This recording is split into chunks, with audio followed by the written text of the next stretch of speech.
Welcome to our little quasi-selectmen's meeting. We have two legislators with us today. Maddie Daughtry's not here yet, and Sheriff Golek, who will start it off and give us a little overview of what happened.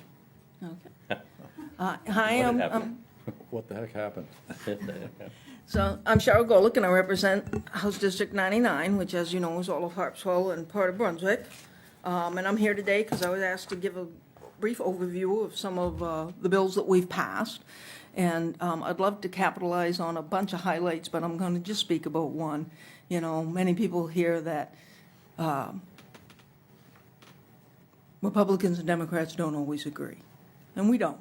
But, and I wanted to highlight that throughout our committees this year, we passed unanimously 1,048 bills. So I would just want everybody to know that how impressive that is, because we actually agree on way more things than we disagree on. So that was the highlight for me, this session. And should I just start? Sure. You What keep is going, you're on a roll.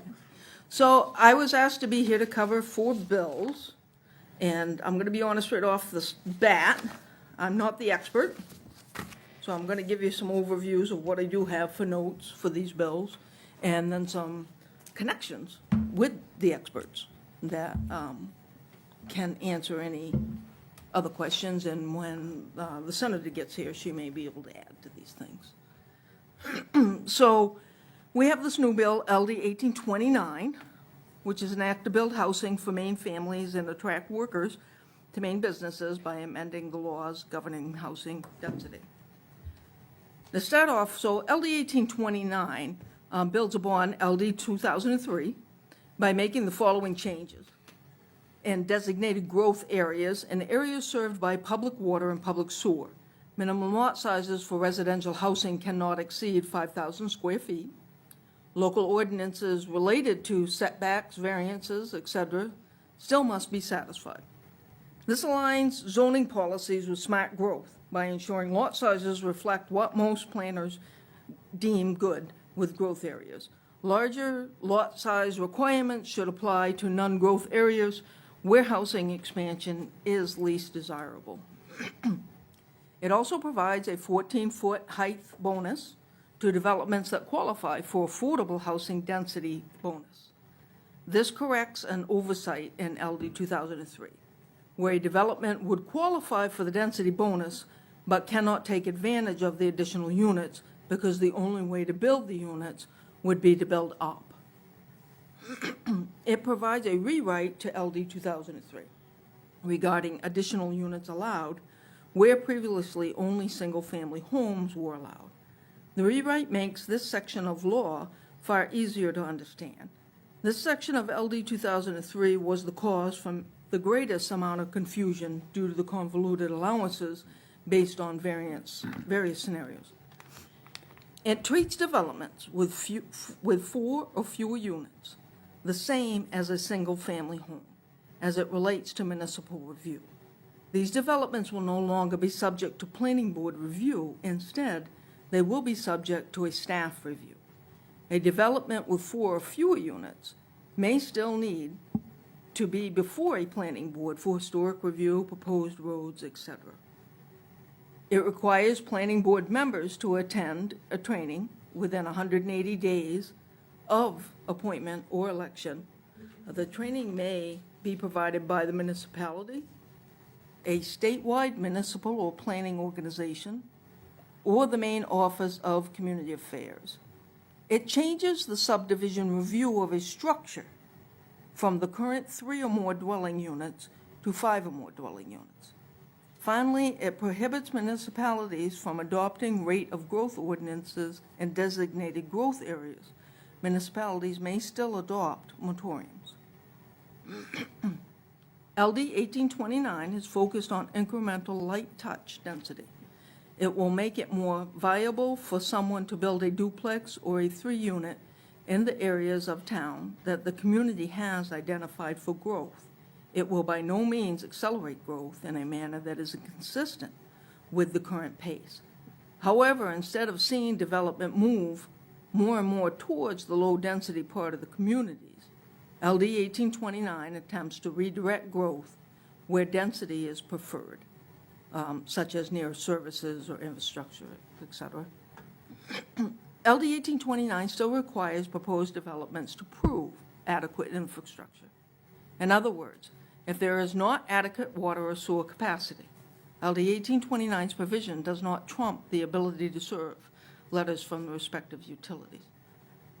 LD 1829 adopts recommendations from the HR&A report that was released in January. This report identified strategies the state could adopt to move the housing production needle. We need 84,000 units statewide by 2030 to keep pace with demand and support our workforce and our state's economy, and to ensure that every Mainer has a safe, affordable place to call home. LD 1829 will be subject to rulemaking. Municipal leaders are strongly encouraged to review the rules when they are released for public comment to provide feedback. Furthermore, municipalities with council governments will have until July 1st, 2026 to adopt any necessary changes to align with LD 1829. I do want to say that I think the letter that was sent to the town from Drummond and Woodsum's, the report, gave a very good overview of 1829 to the town. And I also want to add that I've spoken to Hillary Grove and her colleague Ben Averill of the Housing Opportunity Program coordinators for the Maine Department of Economic and Community Development.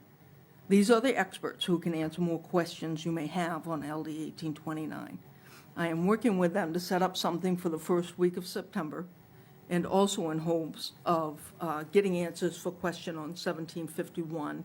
I am waiting to hear back from the Municipal Planning Assistance Program in hopes of setting up a meeting to coordinate with the Housing Opportunity Program coordinators on the same day.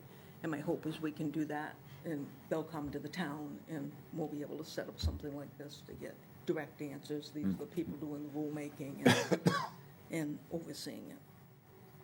I'll stop there. I don't know that I can answer any questions, and then I'll move on to the next bill if you want. Or if you- Any questions from the field? Would you go to the, yeah. We need to hear your lovely voice, Amy. Oh, yeah. That's what my husband says. Yeah, that's not what he says. Amy Hybel.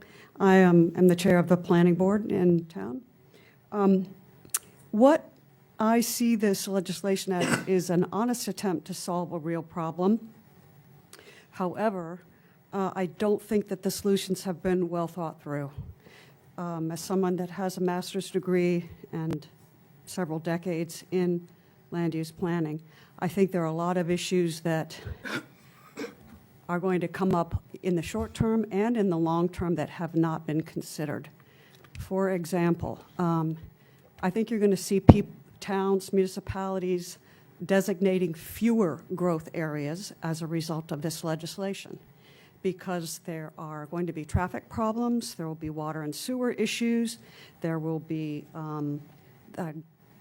issues with not just transportation, but issues with overcrowding. There are lots of different things that I think you haven't thought of that are going to come up. Essentially, this is an unfunded mandate. So you've taken, not you personally, but I think the legislature has taken a real problem and then moved it off onto municipalities and local governments and then said, we've done our job. One of the things that I think is going to cause a problem is removing the limit from 3 lots and increasing it to 5 lots. What is that going to do in rural areas? I'm not an expert on that, but I don't believe it's 3 lots. Okay. It's 3 structures. units. Yes. 3 units. structures or 3 units. Okay. Okay, I'll look at that. The other thing is allowing parking requirements to be met if there's a parking area within a quarter-mile distance of an affordable unit. What that essentially means is that those who have to live in affordable units could potentially have to walk a quarter of a mile with anything that they have to carry in order to get home. That means groceries, that means suitcases and luggage, that means kids, that means women or disabled people, women who are pregnant or disabled people have to walk a quarter of a mile. I just don't think that's been thought through. I would like to say I do believe that that's a different bill. It is a different bill. That is a different. Yeah, bill. it is a different bill, but I'm looking at all of these things together. Did you vote for these bills? Absolutely, Okay, so, except for one of them. Okay. That we're going to talk about. okay. I think there are safety issues with regard to that as well, asking people to walk a quarter of a mile. How do you know that the distance will be lighted? How do you know that it will be safe for people to walk from the parking lot to wherever their home is? I'm raising this as an issue because I don't think it's been thought of.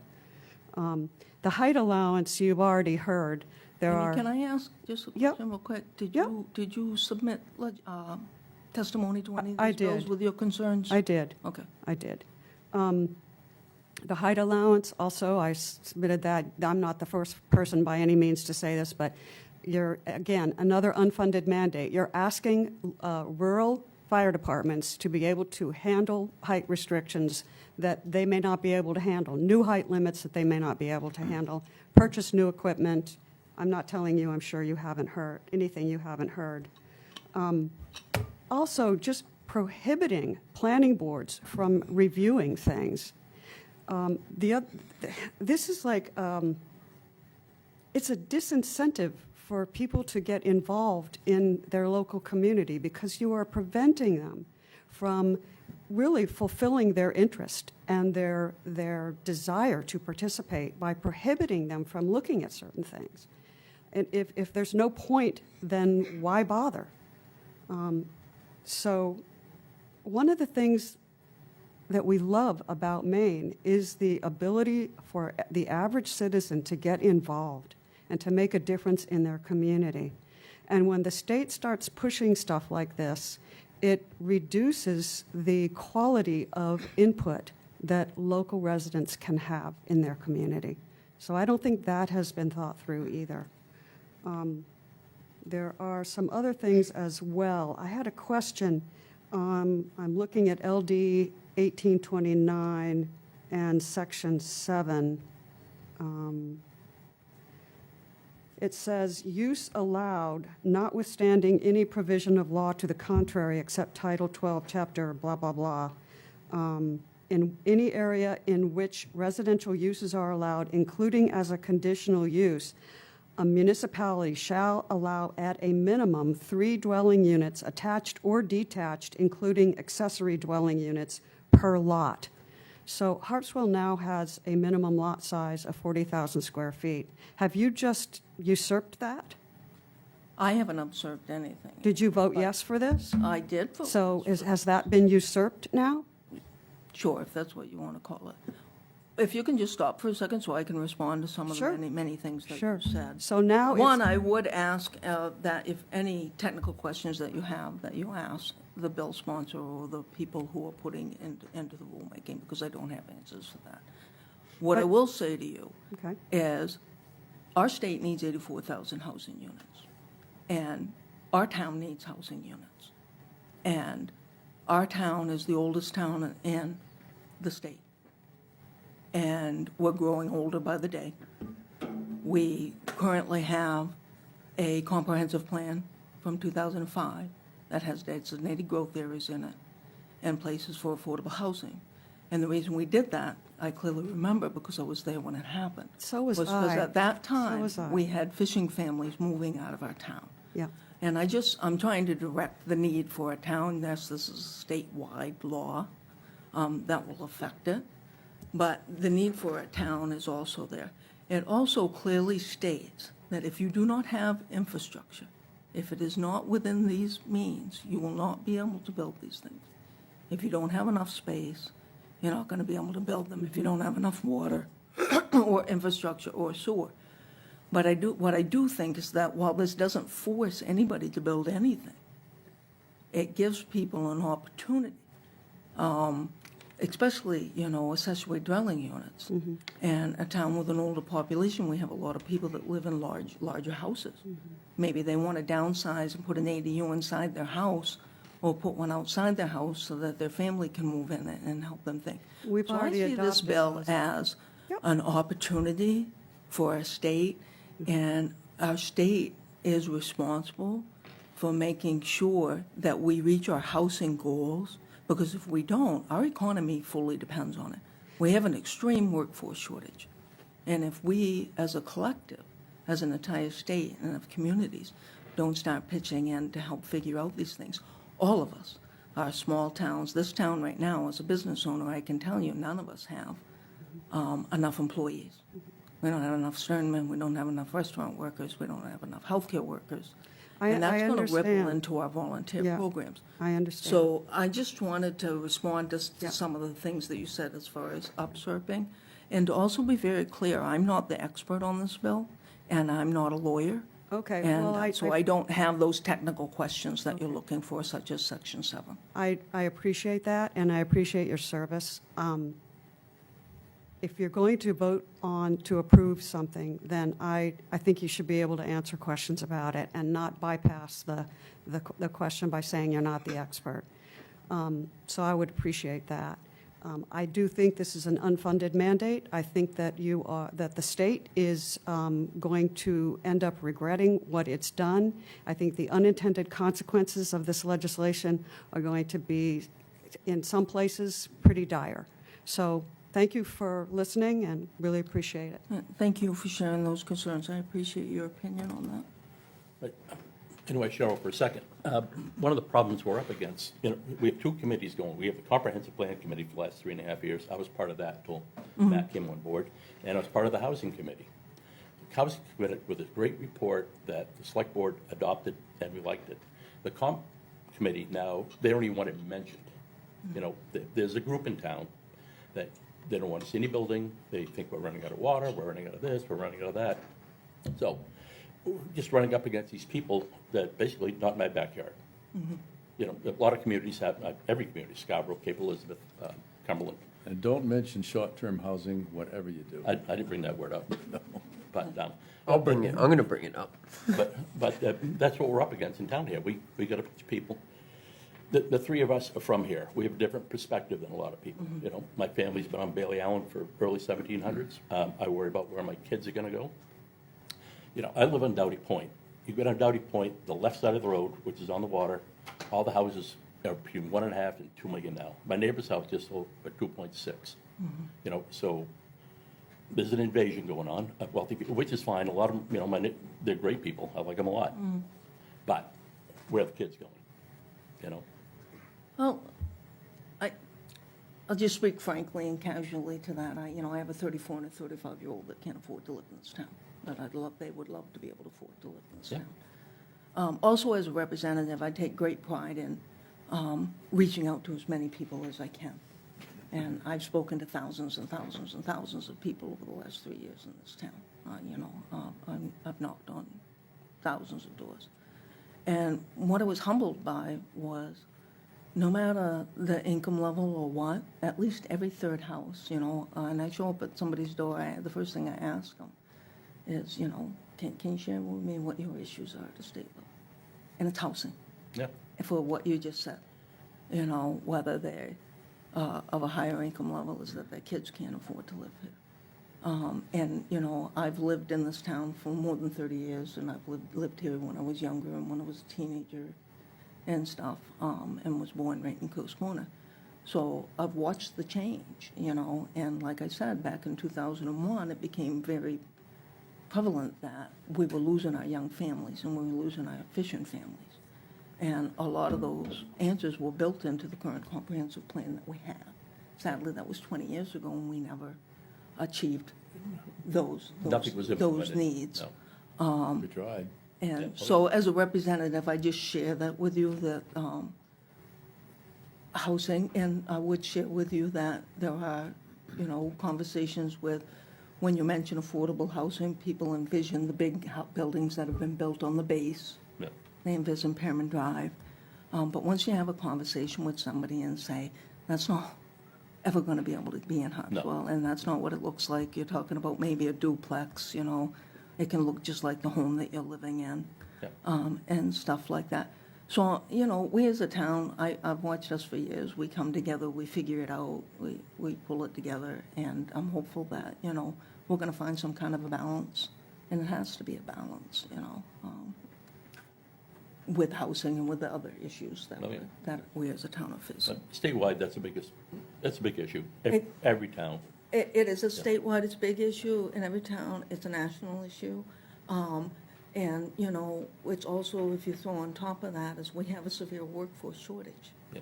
And we cannot rebuild our workforce, and without affordable housing, we can't.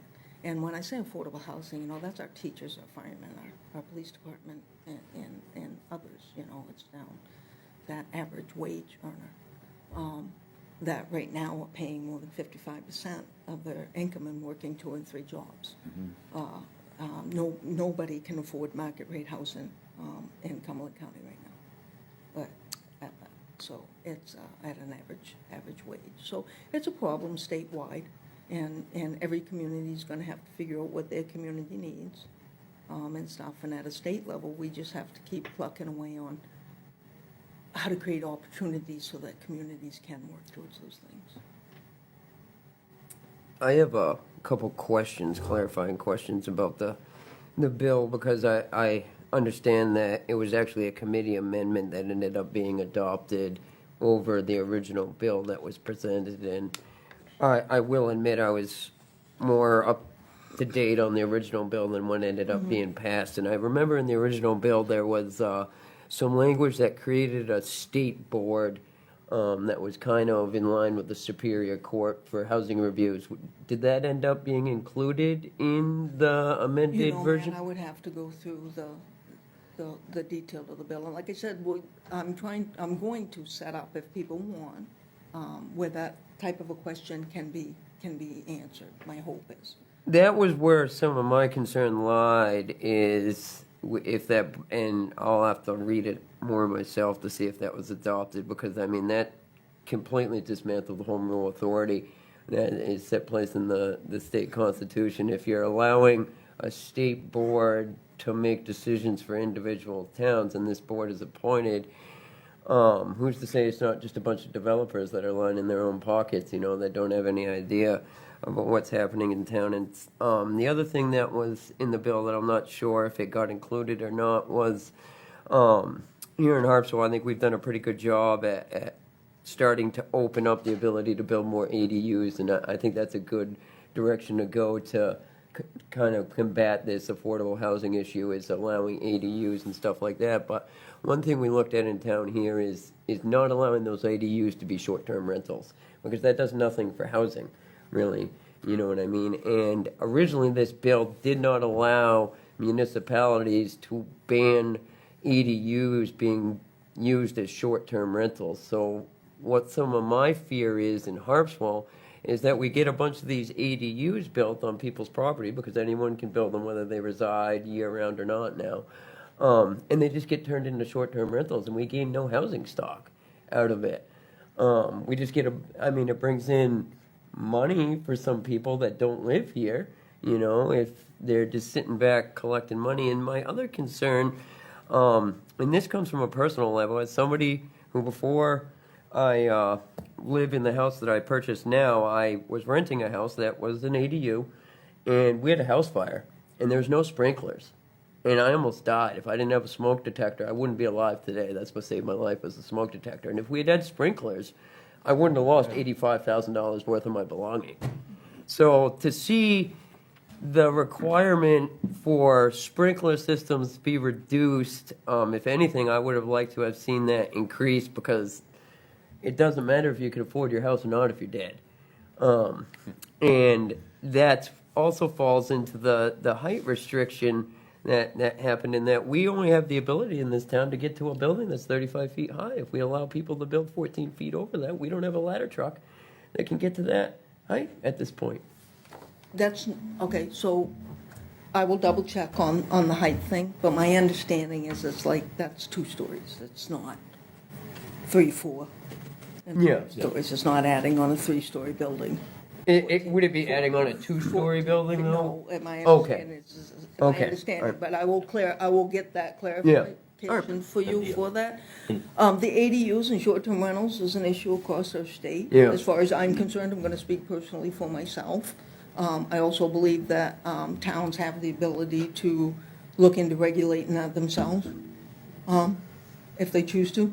This bill removes that. But Yeah. ADUs also, it's complicated because you got somebody who might just have a duplex or a single-family home that needs an extra income to pay their mortgage and their taxes, and it provides that for that, or it provides them to downsize. It's not just a black and white issue. It is complicated. There's been many bills up before the State House to try to address it from registries and whatnot. Brunswick now has a registry for rental units and stuff, which gives them a wider view. Some towns and some places are looking at taxing them differently if they're not in the affordable means and stuff. So I think that's a discussion at a local level. Yeah, I mean, this bill specifically says in it prevents a municipality from requiring the owner of a lot where an accessory dwelling unit is located to reside on the lot. So it literally takes away our home rule authority of being able to stop I hear these your short-term frustration rentals. with the bill. Let me get the experts in here and you can Yeah. get those questions to them. And we Maddie, don't the- discuss short-term rentals anymore. The discussion so far is about housing, obviously. I could see. Yeah. I'm sorry Welcome. I'm late, everybody. I'm Maddie. I'm your state senator, and it just took me an hour and 52 minutes to get from Portland to here. So Hey. if you know anyone who's on 295, there's 2 accidents. Nice. So I'm sorry I'm late. So I gave a breakdown of what 1829 does. Yep. And then Amy Hebels asked a bunch of questions about it. And to give you a little update, I spoke to Hillary Grove and stuff, and I'm going to try to get from the Economic Community Development to arrange a sit-down with them for people, because they're the experts doing the rulemaking and stuff in the May municipal planners. That's great. And I would say, you know, I'm trying to look through all the statements on 1829 because I do not serve on the housing committee and not my bill, but have heard many different concerns and have some of my concerns as well. Like I share everything that Cheryl just said about the short-term rentals. I mean, it's one of the major reasons. I mean, I graduated, not to date myself, Brunswick High School in 2005, and most of my friends that we've been trying to stay in Brunswick or Harpswell have had to move away. And a large part is for short-term rentals. And I think the biggest thing, I don't know, did you mention the listening sessions yet, Cheryl? No. So there are 2, and I was trying to find it. The next listening session for the rulemaking on this bill, where they need to hear exactly like you're saying, Matt, about what the height limit is. That's something else I've heard from other communities of, we can't have a building over X because our fire truck literally can't get into the building. They're going to have 2 of those listening sessions, and they're going to come out with a rule and have another listening session. The first one's actually tomorrow from 10 to 11. My amazing legislative aide, Elle, we can give people the Zoom link, and they're having a second one as well that I'm trying to find in here. But like, for example, some of the concerns that I've heard and also share is a little bit on, the wastewater portion, not to really dig into the weeds, but making sure there's correct oversight on that. Also, one of the other ones was the height and making sure that it doesn't exceed that. I do really like the bonuses that this bill puts in to try to emphasize an affordable housing on the state level. And really, I think that's something we need to push. This is not a municipality thing. This is a legislative and quasi-governmental agency thing that Maine State Housing really needs to get pushed harder about what models work for a homeowner and a community on that local model.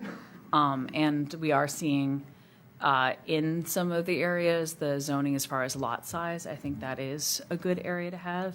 One of the first questions I actually asked Speaker Fecto was the question about the public water and sewer and what that sort of level is.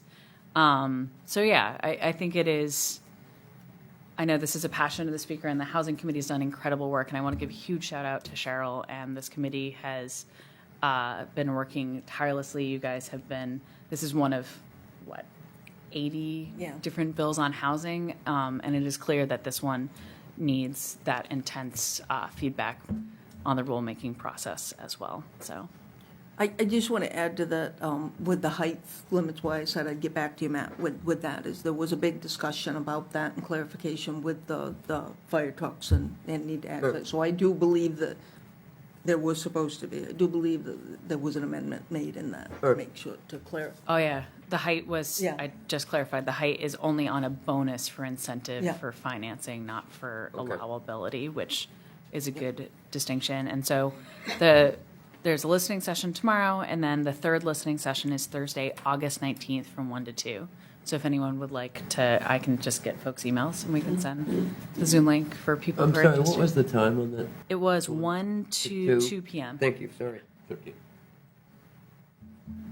And then tomorrow's is from 10 to 11. So And what I learned from sitting through, not the listening session yesterday, but through a meeting that was held with the Brunswick Town Council was that, make sure I say it right, the Hilly Grove, the Maine Department of Economic and Community Development could be doing the rulemaking stuff, but they don't cover the subdivision sections because that's statutory. yeah, It's different than rulemaking, which is why I'm trying to get a meeting with both groups so that we can get both of those things answered. yeah, no, I agree. Now that you're both here, I wanted to wait. I'd like to thank both of you for really pushing that variance bill through for the town and expediting how fast that happened, and that, especially if being new in government, I've quickly learned how slow government works. So Yes. that was Talk about. yeah, that was is not the extremely norm. fast for government. So that was very much appreciated, and thank you both for your efforts on that. And, Of course. and I think that people are already starting to move ahead and start to get some stuff done because of that. So thank you. Yeah. I was actually in Freeport, I think it was yesterday. It's been a blur of 48 hours, and talking about some of the similar damages that they're seeing for their fleet in Freeport as well. And I was mentioning the bill and telling them about it. So it was an honor. Yeah, I mean, I think the whole state's grateful that it was brought forward by the town of Harpswell. Yeah. Because it ended up benefiting us. Yeah, I was glad to see it actually expanded You know, statewide. so- Really. Yeah. We took a lot less of a beating than a lot of the towns down east did. Yeah. We're actually pretty lucky. Yeah. No, I was working with, I also referenced Shebig Island, and Yeah, they got I was hammered. out. They got absolutely leveled, and I go out quite regularly, and like the Stone Wharf was already an issue, and then those two storms just took a lifetime off that island. So So, that was 1829. Yep. Yeah. Covered. And I think we're moving on to 1751, and I can start with that if sure, go you're ahead. okay with that? Are we ready to move on to? Yeah. I don't know what to say. So what I will say about 1751, an act to improve growth management program laws. Well, this was a measure I did not support in committee, nor did I vote for it on the House floor. The measure intends to give towns flexibility, saving time and money, making planning more accessible. The bill's sponsor, Representative Tiffany Roberts, worked hand in hand with planners and legal experts, the Maine Municipal Association and state agencies to develop the bill. And I'm just going to suggest right from the start, to get further in-depth information about this measure, I would encourage people to reach out directly to the sponsor and the Maine Municipal Association. But when I said earlier that I'm trying to get the Municipal Planning Assistance Program people here, they'll be able to answer all the questions of that. And to clarify, the bill's law, so now it's learning how it works. I did not support it because there was another bill very similar to it, but all the environmental agencies supported that bill. And they did not support this bill, which is one of the reasons that I supported the other one and not this one. Once again, I would defer to Cheryl on this, having not been on the committee digging down, but I do know one of the conversations was working with the environmental community on comprehensive planning frameworks and what the resources are on the state level. And I've been trying to monitor that as well. Yeah. It's a nice thing about having a delegation, especially a delegation that has members on the different committees. Did we figure, the reason I asked about that one was Yeah. we're currently working, as Cheryl knows, you may as Yeah. well, Maddie, we're working on a comprehensive plan. I was just trying to get an understanding of how that, because we're going to vote November on it, I hope. And how that, is there a grandfather, did we ever find out those answers, Margaret, if we were grandfathered with the plan, or if our plan, because that's now been signed into law, if we have to amend it to meet some of these guidelines? I will need to get back to you on that. I'll have Elle check into that, but I would say the effective date of this will be, I think, September 24th is when I think all bills will technically become law. That's 90 days after. Yeah, so we have cloture's the 26th. My dad's birthday is the 23rd. So the 23rd to the 26th of September, I have a few dates in my head. But if you were to pass the comprehensive plan before that date, And it won't Yeah. be voted on in November. in November, yeah. But so the final draft will be done by that date. that would How have does to, that work? I mean, one, we can get you information on that. I would also check with your town attorney. Right. Not playing an attorney on TV. Yeah, No, just kidding. fine. What I do understand from 1750, one of the most biggest impact on that is the update in terms, context, and there was one other thing that both bills, definitions. There's one other part about wetland mitigation that the other bill had the better terms, Yeah, right? yeah, Because this bill went under the hammer in the Senate, so there actually wasn't Yeah. a vote like there was in committee. But yeah, it was really about sort of setting the state goals for planning, the definitions, and not as much of a sort of upheaval as I'd say the prior bill was.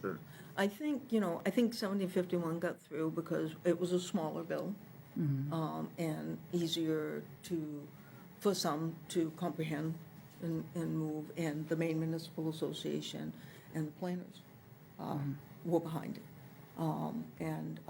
The other bill that I would have liked to see passed bigly, because the environmental people had worked very hard on it, had about 4 to 5 years' work behind it. Yeah.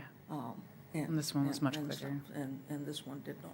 This one changed the public comment period as well in a way that I don't particularly agree with, that the other one did not. It actually shortens the duration for public comment periods on comp plans, which my father chaired the comp plan review board in Brunswick for the 2008, and like I saw when I was in high school them working on that, and I've seen personally behind the scenes of what goes into that, and that's not something. I know how long it takes me to read all my legislative documents when I get home, so that was one thing I was not a fan of in that bill. So, do we have any more questions on that Nothing. one? Or yeah? I thought you had something. No. That were questions I don't know. All right. Oh, that- You were getting to that one. oh, okay. You jump into it if you want. Yeah, I get a question. I will, if I can't get somebody here to discuss that, I will get contact information for people to be able to reach. As I'm sure both of you are well aware, I'm the commercial fisherman on the board. So there's two others. Yep. Do you want to just talk? I was curious about 1503 and honestly. So and what it did. 1503, I'll just break it down real quick. So I was trying hard to find some way to attack our green crab invasion, because, I live in Curtis Cove, and for 30 years, I've been able to get mussels, clams, oysters, anything, and in 3 years, I watched it all disappear. Just gone. And, and it still hasn't come back. Some of my eelgrass is coming back. And then watching the reports and seeing the damage that it was doing and not really being able to find a market for it. So while I was doing this, I got a phone call from Representative Hepler. There was a gentleman, John Painter, that deals with green crabs, that was trying to get something done that would open up just a sole license for green crab dealership. So you could have just the separate license for it. You don't have to have your whole safer fishing license. Make it cheaper, make it more of an option. Let's open up this and try to build an industry with it, to get things going. So what the law does, the law establishes a green crab only wholesale dealer license that will empower license holders to engage in wholesale trade, buying, selling, processing, shipping, and transporting of green crabs directly from our harvesters. The holder of a green crab only wholesale dealer license may in wholesale trade, buy, sell, process, ship, or transport green crabs purchased directly from the harvesters in Maine. It's an effective way to combat green crab invasion while supporting our working waterfront. That's pretty much it in a lump sum. It's a pretty straightforward bill that opens up just a single Yeah. license, I think $50, I think. Yeah. Does $50 that try to get- remove- And kids can get it and try to get it. No, I hold what they call a lobster and crab license, which allows me to keep lobsters and Right. crabs. Not that I keep them, but I destroy them. Yeah. The green crabs, can I still do that as a lobster and crab license holder, or do I technically, I to be in believe you possession still of can. green I think you crabs, can. do I You need to still can purchase do the? that. My friend Okay. and I were But- looking into this with his license, and he said that they still could. And Yeah. he was looking Alright. into getting this new license, Right. Yeah. so that he's now thinking of he's like, I'm torn between wanting to kill them with 1,000 rays of sunshine, That and then doesn't maybe I kill can get them a either. knife. They are the Yeah. most indestructible creatures. They're sorry. I No, was that's going fine. to send you a presentation that was actually going to be done on the green crab, Yeah. but it was completely booked.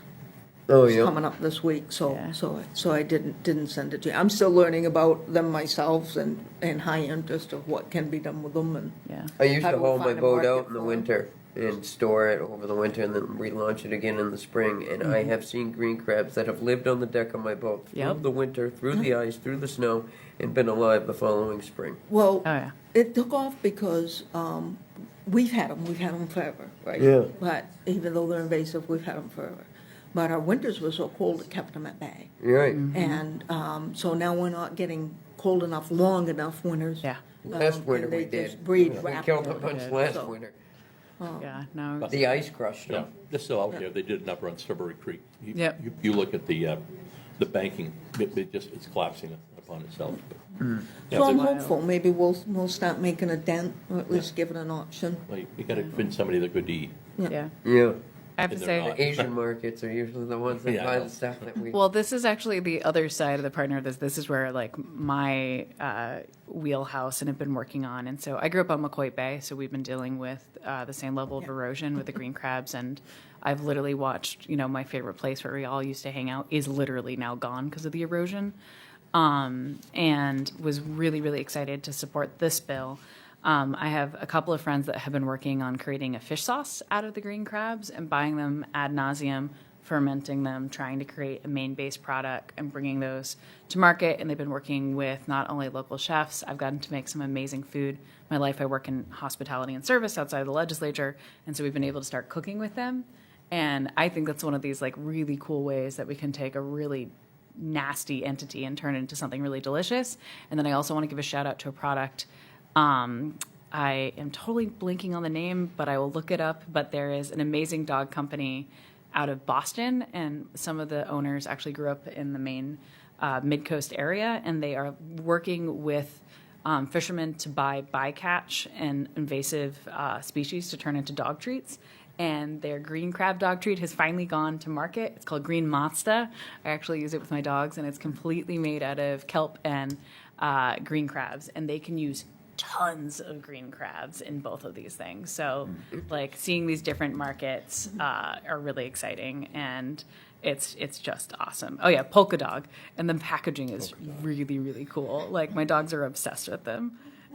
See if I can zoom in so you guys can see them.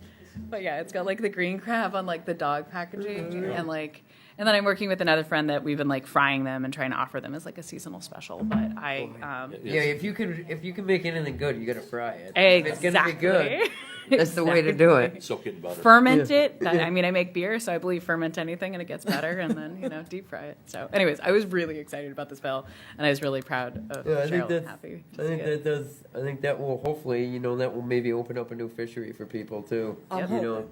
because before they would have had to buy a lobster and crab license Right. in order to do that Right. Yeah. type of thing. It- So. Our shellfish committee's been doing that for years, though. Yeah. The town has a bunch of crab traps, and Yep. Yeah. a lot of the harvesters have the traps, and the town was doing it too. Yeah, I've been down on the town One of once, the and things they're that was a problem, even having that license, if I can explain it right. So John Painter, he green crab fishes, he obviously cooks, he's got all this massive knowledge about green crabs that I couldn't even begin to repeat.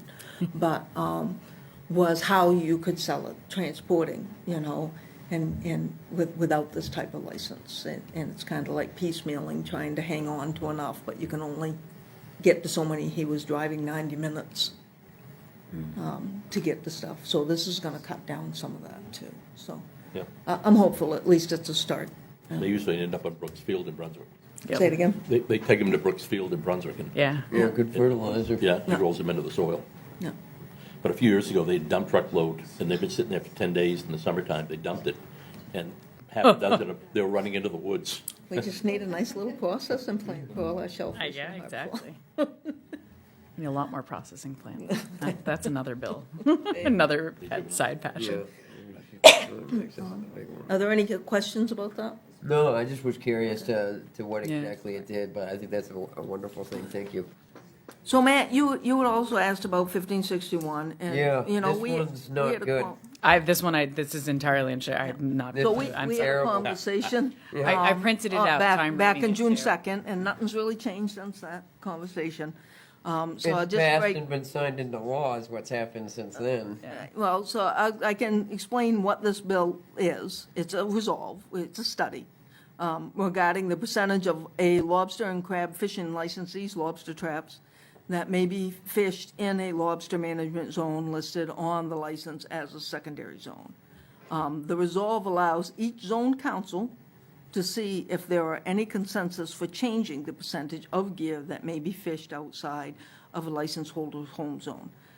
Since this is only a study, nothing has officially changed. The measurement is meant to give zone councils more authority and involvement. And that was the reason I voted for this bill, because it was a study and it was seeking all the zone management and fisheries input. So, you know, if something comes out of legislation before it even gets to being drawn up as possible legislation, if it gets possible legislation, it will have hearings and public meetings, but So it has to come that for legislation review. will be based on the information gathered. Well, If it reading the goes that bill, this resolve gives the Committee on Marine Resources the ability, once you've heard back from the zone councils, to change that percentage. And as of right now, 3 of the 7 zone councils have voted to change the percentage. 2 more are going to. So that's 5 out of the 7. The only zone that's not going to vote to change that percentage is Zone F. Yeah. Because we need that ability to go other places. We live in the town with the most licensed lobstermen in the state. We live in the zone with the most licensed lobstermen in the state. We need the ability to spread out. This does nothing but pit fishermen against fishermen, really. So this was Representative Hepler's bill. Yep, because it came from Zone E, because they were sick of us So, coming into Zone E. I hear all that.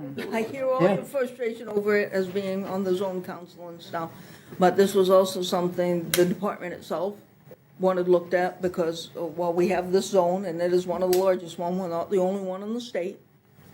And so the Department of Marine Resources has to listen to all the zones, so they're trying to get some consensus that may work for everybody, and they may not get there.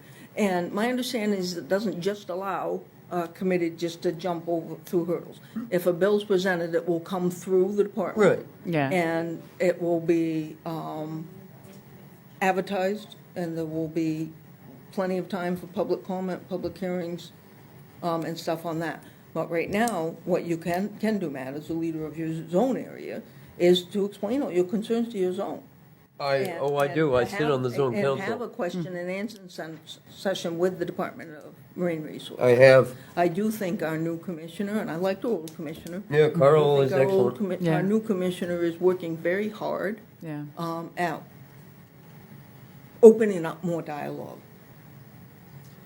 with, not just lobster fisheries, but with other fisheries, which, you know, I presented your bill for that reason. Yeah. I didn't believe that, you know, everybody was being involved enough. We didn't get it through. I fought like hell to try to get it through, but we didn't. And so yeah, I just think that I think it's an important bill because I hear all your concerns about, you know, and I'm fully aware of what our fleet is and all of that. But as a state level is what the department covers, all the zones. So that's why this bill is in effect. I guess my concern is that there isn't a fisherman in your zone that wanted to see this happen. I know because I've spoken to them and I represented 56 of them on the zone council. Not So one why would person you- came and testified against this bill, Matt. I admitted that. I was. So there's no way for I- me to know that, or I anybody missed- else to know that. I did. This one slid through under the radar for sure. And it was missed. But you yourself have said that you like to listen to the experts. Did you reach out and ask any fishermen what they thought about it? Well, no, I did not. I rely on people, okay, so I'm on basically 3 committees, housing and economic development in one. and the Department of Marine Resources, and two of those overlap. Right. And besides the bills, the hundreds and hundreds of bills that we hear in there, I have hundreds and hundreds of bills that we hear and pass in housing and other work. So public hearings are put out, the Department of Marine Resources put out about the information about this bill. They stopped texting us, so a lot of us didn't get that bill when they I'm when they sorry- stopped not the good. text I'm sorry to messaging. hear that. But anyways, it was given, adequate, just like a town meeting is given adequate notice and stuff so that people can come and testify and stuff. But as I you will well tell know, you it's my hard for a fisherman disappointment- to take a day off and come up to Augusta or join a Zoom meeting at 1 o'clock in the Absolutely, but afternoon. they can write something in ahead of time. Yeah. This one, I think Yes, it is. There's lots of easy ways to do it, and I totally understand and would be totally open into figuring out some weekend time, always have been. And I do think those with lived experience are the experts, and will always listen to them. It's, what I will tell you was surprising to me on my first year at the Department of Marine Resources. Nobody shows up to testify.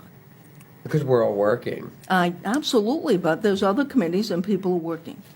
We get 5 and 6 hours in housing, I get 5 or 6 hours in this committee and stuff, and when these big bills come up, it takes people to testify for or against them, otherwise we're left with the information that we're getting in that room. Well, I mean, that's why I'm in the There's position not I'm in, time because while there's I'm not getting enough that of us information that and have to speak make a up. vote, to gather other information. I'm just going to throw out there, I think I share the same frustration with many, like I've spent 10 years on the education committee, and when you have the education committee hearings is when teachers are in school. And I think that is one of the reasons that I have actually wanted to see more things go to a study or go to a task force or anything that gets it out of the traditional 9 to 5 and requires multiple listenings. And now I'm not saying this is necessarily that bill, but that is a problem that we've been trying to address in the legislature. We fought to increase the Zoom access. We are trying to find a way, the speaker and I are right now pushing the legislature to put the committee hearings back up on YouTube, because our website, I don't know if you've gone and tried to access the video so you could see what happens in it. It crashes consistently. So we're trying to add that, and then within the YouTube video of the hearing, have a drop down so you can be able to contact directly, because the reality is it can be really hard to get up there. We've done more than any legislature. Like the Zoom was not something, folks, when the pandemic was over, they're like, oh, we're going to get rid of this. And I'm like, absolutely. Yeah, that does help a Yeah, lot. like this is life. Like I had a bill in labor. We were working with the logging industry, and most of the guys were, zooming in literally from the cabs of their logging trucks. And it was the first time we were able to get a bunch of their voices involved in a bill. And I'd say, I do keep out when these bills come through. I look for the zone. I look to see where Zone F is. On this one, quickly looked at, went under the hammer in both chambers. And the only reason, I like to say that we represent the area that people do not realize is the most dense working waterfront. They have no idea. They think I feel bad on Stonington, but they like, that's the, where they think the heart of it is, and they don't realize that is in literally our district.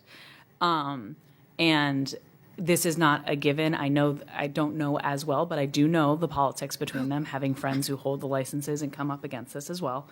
It is not a given. For something to happen, they have to have the report back, and yes, there have been those votes.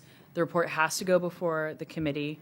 The committee has heard pushback, not only from Cheryl, but from myself and from others who are within the zone, that it can't be used by other zones weaponizing against this one. And then the committee has to vote to introduce a piece of legislation. Should that get there, then it has to go through the public process. So there's about 5 different chances, not only for emergency breaks, but for public comment. And we can make sure on the text message, we can make sure that this bill is flagged for an IP list that we'll try to get out to you guys as well. At least very much on the report when it comes back to the Marine Resources, before it even gets to the public hearing, to be able to see what it goes for. But there's been many bills that I'm like, this is something I do not agree with, or I have a lot of concerns. But when it goes to a study, I think it really is a good chance for, you got to see firsthand, the committee process is not glamorous. It can be slow, but sometimes you need that, out of the traditional 9 to 5 committee setup that I tend to allow, even if I don't agree with them, these studies to go forward, because it's a chance to get feedback that we as legislators might not see, someone from the department may not see as well. So, but just to say, we are very well aware and share the same concerns about, what would happen if Zone F is blocked from everyone else. So I like a lot of those ideas you had. Can we maybe get rid of concept drafts too? So So we know concept what we're drafts, if you want to testifying hear on. the long, okay, how long do we have? Okay, so I want to be very clear that folks think concept drafts is something that's coming from legislative leadership. It is not. I share the same frustrations. We literally, so what people, I think one of the fun facts that people don't realize is legislators do not draft their own bills, which is a good thing. We have a nonpartisan office called the Revisers of Statutes. And so if Cheryl and I decided we wanted to introduce a bill to, I'm trying to think of something silly, name Harpswell the best community for lobster in the state of Maine. Talk about a surefire way to probably get attacked. But say if we wanted to put that in, we'd walk into Revisers and say, here's our idea, here's what we'd like to see for the language. They then come back to us and they're like, this is too vague, this should be a concept draft. And then we would say, no, it's very clear, Harpswell has the best community for lobstering, how can you not draft this? And you go back and forth. There's been a change in staff, and these people are superheroes who write our bills, but we have a lot of new staff, and I watch things be turned into concept drafts that should not be concept drafts. So what it'll literally say is, instead of like a fully drafted bill that has like all the different language, it'll say concept draft and be like, this is a bill about lobsters. Yeah. And so we have pushed back, and I had a bill of my own that was fully drafted. I'll be honest, regardless of where you might feel on it, paid family medical leave, we put in as a fully drafted bill. They released 2 bills. They had one that was a concept draft, and then they didn't release the one that was fully drafted until May. And so the Speaker and I have been working with the new head of revisers to make it very clear that concept drafts need to change. We were the first leadership pair to actually put a limit on concept drafts. We put a time limit too, that committee chairs, so say they put in our concept draft about Harpswell lobster with no other information. When the bill gets called up, the committee chairs, under the new rules that Ryan and I put in, they tell the sponsor, you have 1 week. If there is not a body of a bill, like you can't anymore stand before a committee and be like, surprise, like it has to be publicly listed on the website. If you don't get the information to the committee, your bill is rendered dead instantly. So we share it, and I know I've just gotten a very large soapbox about that, but I watched the legislature take a hit for something that was not actually people trying to misuse the rules. So there's new guidelines on that. And then the other thing we really are trying to work on is our website is so convoluted for being able to look up bills. We are really one thing we are very committed, and is my number one charge now being Senate President, is how do you leave the legislature a better place? And whether you're a 4th grade student in your main studies, or you're trying to find out about what legislation might be impacting Zone F, or you want to come look at the paintings, I want you to be able to interact with state government from wherever you are. If it is on your boat, if it is at your library, and that involves changing a lot of the way we access that information. So we have a new voting software, hopefully, that'll be coming out. I won't get to see it. It's going to take 5 years to build, so it'll be going live after I'm out of the building. We're working to upgrade the interface for being able to look up said concept drafts. And the other thing I really want to see improved on top of the YouTube channel is just the committee website. So you can go to either of Cheryl's committees and really dig in a little bit deeper and see all the minutes and the notes. Because we get some really amazing materials. We printed off this slideshow from one of the bills from 1829 that Speaker Fecto put together when he presented the bill, but you have to click down on 4 different pages to even find this. That's not That's probably why I didn't find it. exactly I feel like I've spent longer than I care to even think about in this building, and the fact that sometimes I still can't even find things on my own bill shows you that we need to fix something. So, sorry, that was something I'm very, very, very passionate about. I just have to add to that soapbox just a little bit, because, as a first-term legislature in the last session, I had a concept draft. But that concept draft had all the wording and stuff, and it was the manufactured housing on single-family lots bill. Well, I was waiting for the wording, but it had all the wording before it came to thing. What I didn't realize is that, until I was sitting in committee of the Department of Inland Wildlife and Fishery, and somebody got up and started talking about a bill that there was no wording for. Mm-hmm. None. And there was a gentleman that got up, and he's like, so I only know about this bill because I'm here. you know, so I went to leadership at that time, you know, so this is a really big disenfranchising of our voter system. You know, I do understand why we need concept drafts, we do. You know, you'll be presented with a huge idea and you need time, you only have a certain amount of time frame to submit your bills. So being able to get that bill in and having enough time to finish the wording. But I don't believe they should be released, and we Yeah. did some of it this session. Yeah. I actually went to the council and testified on the fact that we needed to change Yeah. what we were doing with the concept drafts. I wanted to see it so that when we submitted something, that the wording had to be in place for 2 weeks before that it couldn't get an LD number. It couldn't even get an LD number to be publicized unless all the wording was there. And then it would go through its normal process. So we made some strides towards that this year. Yeah. I think we can do more with it, and I'm hoping that we do. It is an important tool for legislation, especially if, you know, you're coming down to the last week before you got to put in the thing and something comes up, an emergency from your town or something, and you need, but we don't have all the wording. Yeah. So, you know, you put it in and you wait and get that wording stuff. So it does, they do have a rule. Yeah, I think it's more on a placeholder Yep. area. That's how we're using them, and that's how we Yep. urged leadership. Like, we gave each committee could put in 2 placeholder bills. So you could say, you know, I have a bill to deal with the working waterfront. You know, that could be really, really broad, but it's just the title that the committee can introduce. For example, for me, I have one concept draft. It's a placeholder. It is our childcare bill that we are currently working with childcare providers to get the feedback for the language, and then that language will be posted publicly for a month before it even goes to hearing. But yeah, we're looking at how do you enable committees to be able to have that sort of placeholder to like be able to respond to stuff, but not have, I can remember it was also used, not to keep piling on, by legislators who didn't do their homework. So they'd be like, I want a bill on taxes. And be like, great, what kind? Sales tax, income tax, property tax. Yeah. And then they'd show up before the committee and they'd be like, well, I'm working with stakeholders. Are you? Can you have language till Tuesday? Well, I really need another work session. Okay, you get one more. Before you know it, you've had a legislator who clearly has not done their homework. No.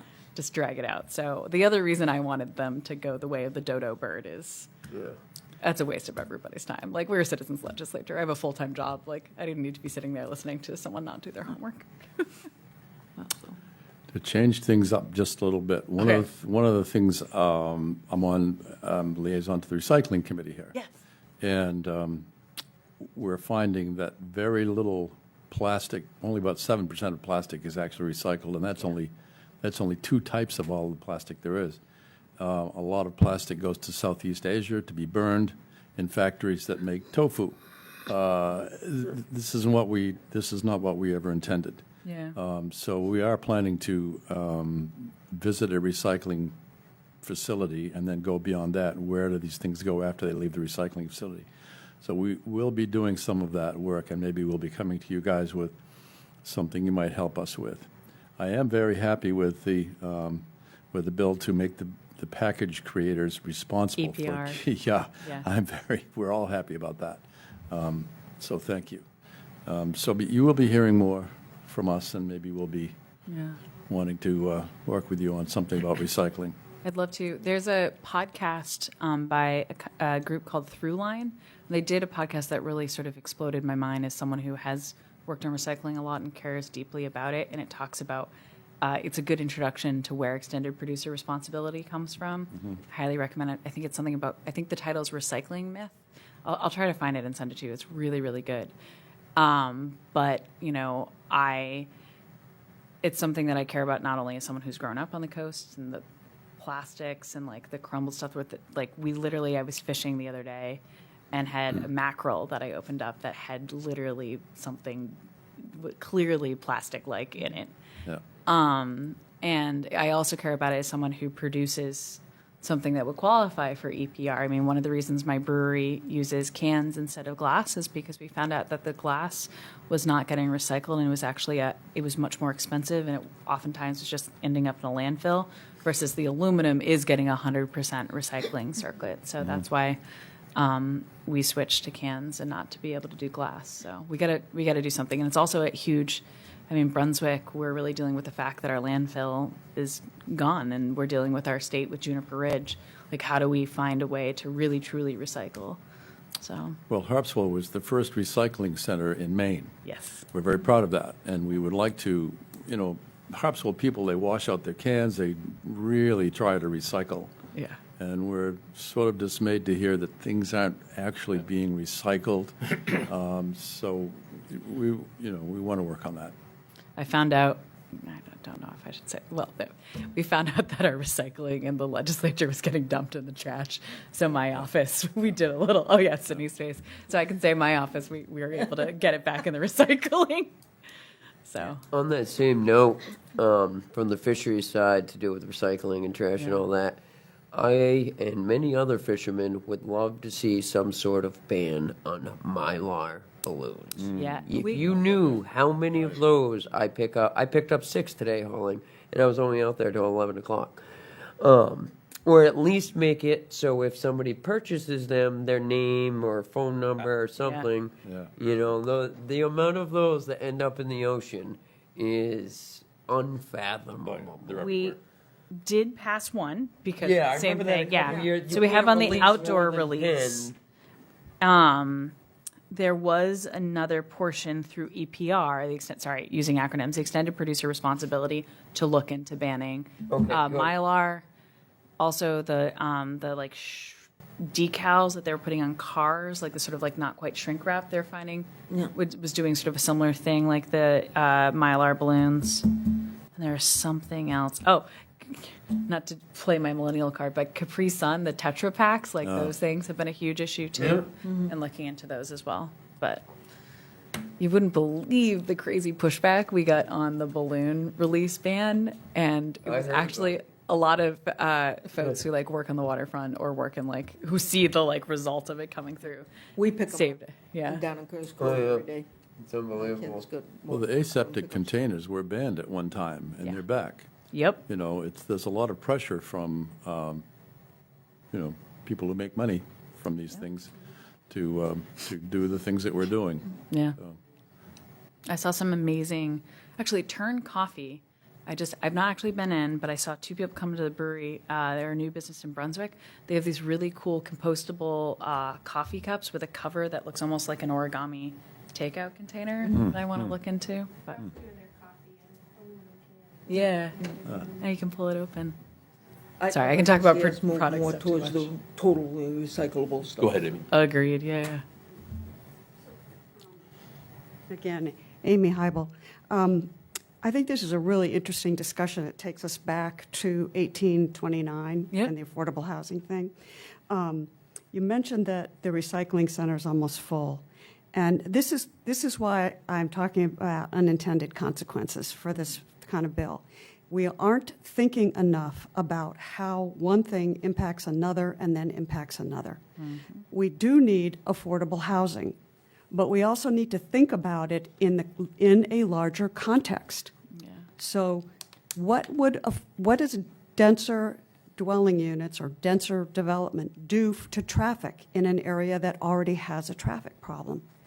What does it do to a town it's at capacity with its water and sewer? It needs, if it goes over, it's going to have to build a new sewage treatment plant. This is why I said it's an unfunded mandate, because there are things that need to be considered that have not been considered. And I will go back to, my early days in planning school were all about community building and really looking at the big picture. And I'm thinking about Sunnyside, which was developed in the early part of the 20th century. I'm talking about Levittown, which doesn't really have a great reputation at this point. But those folks were looking at workforce housing and affordable housing within a community. And so they built walkable neighborhoods. They built backyards where people could see the playgrounds. They built a community that really worked, where neighbors knew neighbors, and where if you didn't have a car, you could still go and get groceries. This is the kind of thing that I think we need to think about when we think about affordable housing. Look at the big picture and look at it in terms of building community. So we have architects in this state, we have planners in this state. Why not have a statewide competition for architects and planners to design communities that are livable? And then start doing those kinds of building projects, instead of leaving it to a private developer who really is just looking at their own bottom line. So if we're going to do it, yes, we need to do it, but let's not just pass the buck on down and say we hope that this works. Really take the bull by the reins, or the horse by the reins, whatever the saying is, and look at the big picture. You know, if you believe in affordable housing, then do the work and look at all the components. Look at how these people will have to live that live in these places, right? I'd like to respond to that. There's an assumption that the work that's gone into affordable housing in 1829 was short-sighted. And I would disagree with that. I think the work that's in 1829, I know it has because I sat on the commission that created the regulations that ended up into law for LD 2003. And this is built off on that. So, and the other, I just do want to add, we do have a problem with traffic down here and speeding and stuff like that. Studies have shown that long-term housing does not create more traffic. What is creating more traffic in our town is we are a tourist town. And is short-term rentals. If I got a short-term rental on my road And and they're people having to renting it out commute once a farther. week to 20 different people, you got 20 different cars coming in and out of there. And you have one family that may work in the town of Harpswell. So long-term housing in a town doesn't necessarily create more housing. I mean, we used to have a school that had, what, over 400 students in it? Yeah. You know, Yeah. and stuff. And we've watched that close down because we've watched families have to leave. Yeah, there are a This lot town of puts components. A lot of affordable housing. Yeah. I just am, clarifying some of the things that you stated from my point of view. And, water and sewer is always an issue, but according to what I've been told by the state hydrologists and other people is that we actually have a whole bunch of water in Harpswell. The problem is, one, fractured bedrock. Yep. So we may have an area of housing over here that, yes, their well is not adequate for many reasons over here, but we have a population over here that is all kind of water. I mean, you look at the school. That was a prime example with all those kids and everything else. There was not an issue with water in that area. I know I lived at the end of that road for many years. Well, maybe you should talk to Kara Douglas, because she runs out of water. It's very sporadic. I know, You can't, and it you is can't because of tell. a fractured bedrock, and it's where it's all located. It's complicated, and it needs to be looked at, no question about it. Yeah.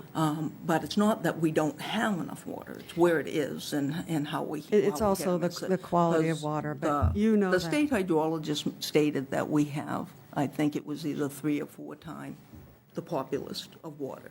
Yeah. So we need to look better, Yeah, we that- need to be that- better informed at where our wells are, and all sorts of stuff with. And that's building. a gross number. It doesn't touch on water quality.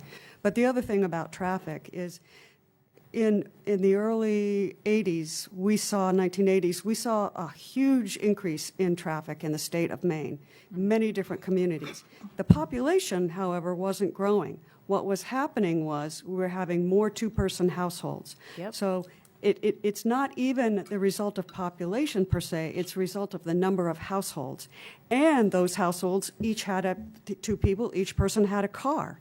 And that's part of the challenge about Harpswell. If you need to have a car in order to get to work, the average car payment is almost as much as a mortgage, the car payment and the insurance and the maintenance. So if you're talking about low-income households, you got to build that cost in, because it costs money to maintain a car and to get to and from employment centers. People aren't necessarily going to be working in Harpswell. They're probably going to be working in Brunswick. So this is not an employment center, and it probably never will be. So that's a whole other thing. It's complicated is what I'm saying. It is complicated, and transportation across our entire state is horrendous. We need public transportation everywhere. I'm a firm supporter of that, and I don't feel like our Department of Transportation builds roads for walkability and for They definitely public do not. transportation. They build them for speed, you know, so I have these headlong discussions all the time. What I will continue to say about this town is economically, if we do not find a balance, are we gonna wait and watch our other school close? I don't Are think we so. gonna They watch- actually we have need more students volunteers now for than this they town did. to keep They actually Upper have a Legion lot and more Home going, students. you Yeah. know? We have to buy the such West Harpswell School back. Fabulous volunteers. Really, I think so. Yeah, we may have to buy the old school back Yeah, or yeah, build it a new is to me. school. But anyway, I'm just saying it's complicated. And if we really want to solve the affordable housing problem, it's a community building problem. It's not just building units. It's who is going to live there and have a quality of life. And that's really what concerns me. So I want to just echo what Matt said and thank you for all you do for us. Thank you. I'm going to jump in and get a couple of words. I do just want to be very clear on LD 1829. This is not our bill. This was literally just Speaker Fecto's bill. It did have a unanimous report out of committee. As Cheryl and I both said, we share a lot of the concerns, but I do want to talk a little bit more about what you said about community building and the whole process. I completely agree, and that is why we created the committee that Cheryl is on, because we discovered, I've seen it since I got in when I was 25, and I ran because I couldn't, I could barely afford to stay in Brunswick. I was working 4 jobs. We make nothing as legislators, and getting health care enabled me to stay in my hometown. And housing bills, when I first got in, were an afterthought. They were not something that, really was a focus of the legislature. And so the reason we put this committee in was to be able to try to have those longer reach, longer term conversations and not have it be something that people think of every 2 years when they're trying to, get reelected and think it's the right word. We want to have that holistic approach. And I will say for myself, I can't speak for, and I feel like I can speak a little bit for Cheryl because she and I talk about this and we represent the same area, but I am really, really passionate about this. And I think a lot of the state is failing. And I will say that is both the state, that is also municipalities. And one of the things that I am personally doing in my life, sort of in addition to the legislature, I actually started this work with Eloise Vitelli, is I think we need to, it's not just the community outreach, we need to stop thinking in silos. Because the traffic you're talking about is exactly it. And if you only consider Harpswell, you don't consider Brunswick, you're going to set yourself up for failure because you have folks who are moving here, and the reason you have your traffic coming is because they used to be able to live downtown in Brunswick, and now that's all been bought up by one gentleman who's turning them into short-term rentals, so they're moving here. Mm-hmm. And so I actually worked with Senator Vitelli, and we had created 3 years ago, which I would like to see happen in more communities, a regional map that we overlaid all of the zoning, the transportation hubs, and the major employers. And we actually pushed BIW and Midcoast Hospital and others to come to this meeting to find that public-private partnership and look where we could put, it's not just affordable housing, it's the workforce housing. I regularly talk to folks who've gotten new jobs at the yard and they're making more money than I can and they're sleeping in their car because they can't find housing. So from those conversations, by not having it siloed and having that more holistic outside of the box, they were able to locate, using Eloise and I, the facilitators, 2 places that they were able to build housing to get people closer to public transportation, to BIW. But this is something, even when I'm out of the legislature, I'm going to keep working on. This is, I grew up with a father who built houses. I've watched the idea of being able to have a house completely slip out of the fingers of most of us. The only reason I could not afford to be the state senator for the district I live in now if I had not put everything I had to buy a $180,000 house. That's what I thought my budget was. I still couldn't find one in Brunswick except for over 200, and now you can't buy anything in the district I represent. I think the median price now is $700,000. Now, granted, I represent larger than our 2 communities, so that, not to get on another soapbox, but housing is where my heart is outside of there, and we need to be thinking. Too often, we forget about the human in the home. We forget about where that human has to go, who that human is going to live with, and what. I'll say Elle on my team, who's one of my policy directors, she does a lot of work on zoning and looking at what the zoning laws are everywhere. And the best zoning that I've seen and the best comprehensive plans have that human centered in the plan. Like when you are having that density, making sure it's centered where someone can take it, where it is able to work with the traffic and the school systems. And so, while this one piece of legislation might not seem like it fits with that, there are a lot of us who are going to continue asking the questions, continuing pushing the state, continue pushing Maine State Housing, pushing municipalities to remember that when they're making these decisions. And I do just want to say I always check, because my dad also is a stormwater engineer, on all of these, that there is the ability for the municipalities to turn down any of these ADUs because, you know, there's a lot of potential with them. Ryan is very passionate about them. I've talked to folks who have built these. But if your sewer system and your septic system can't handle it, or if you're on, you know, bedrock, I will always only vote for a bill if it has the exception for the town to decline that. So that's my other side note. Anyways, that's my soapbox. Yeah. Well, probably a good place to wrap it up, you think? Yeah. I would just add, I'm once again sorry. I hope, speaking of transportation, I would rather avoid 295 with the fiber of every bit of my being. But it has been the honor of my life to be able to represent this area that I've grown up in, and, you know, getting to be up in Augusta and work with all of you is just absolutely incredible. And please, we'd be happy to come back, happy to talk. I didn't get to really talk about sort of the greater sort of policy aspects that we're trying to accomplish. But the one thing I'll also throw out is we're coming up on cloture. We have to have new bill ideas in by September 26th. It's the emergency session, though, so very few bills will get through. So it has to go before a body of our peers, and you have to tell the legislature why it's an emergency. But if you do have a piece of emergency legislation, which I will be honest, we have heard, and the Housing Committee I know is already talking about it, there will be an emergency bill to fix LD 1829. So if you have any ideas like that, please reach out to Cheryl and I, because that deadline is coming up pretty quickly. Do you I have a was few going to minutes follow up on that. after? 1829, Yeah. my understanding, has some drafting areas. Yep. And which has made it more confusing. Yeah. But there will be a bill coming in an emergency session that I am sure that we'll get through to fix the drafting areas that are in it. And again, that will be a bill that gets public hearings, that Yeah. gets, you know, testimony and everybody's input. So between that and the rulemaking sessions and stuff that's happening right now, there's time for people to get their input and about all of it. And I just, you know, I'm totally honored to represent this area. I grew up here, you know, and representing the community up there. And, yeah, I don't think you'll find a politician that you're going to agree with 100% ever. I don't agree with my family 100%. You know, so, you know, but I do love what I do, and I appreciate the ability to be able to do it. And I just, you know, what I say to everybody is my door is always open, you know. My phone number on my card's my cell phone. So if you call me, you're going to get me.